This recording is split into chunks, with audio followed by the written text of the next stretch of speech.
Yàlla moo leen fi tegoo dañu koy nangu. Pastoru TV, Pastoru TV,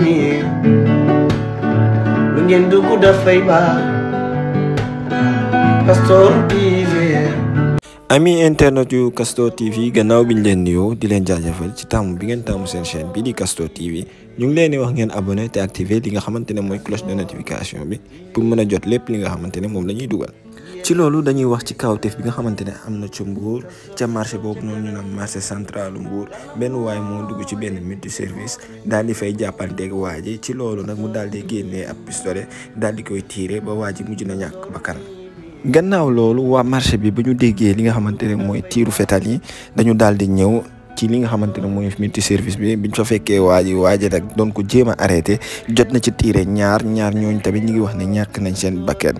loolu nag mu doon doy waar loo xamante ne mi ngi xew foofee ci Mbour ba sax ñi nga xamante ne mooy policiers yi ak ñi nga xamante ne ñooy sapeur pompier ñëw nañ ci marché bi pour def constat lii lañ leen indiloon ci xibaar di leen wax ngeen abonné te activer li nga xamante ne mooy cloche de notification yi pour mën a gis lépp li nga xamante ne moom la ñuy dugal ñu ngi leen di jaajëfal bu baax.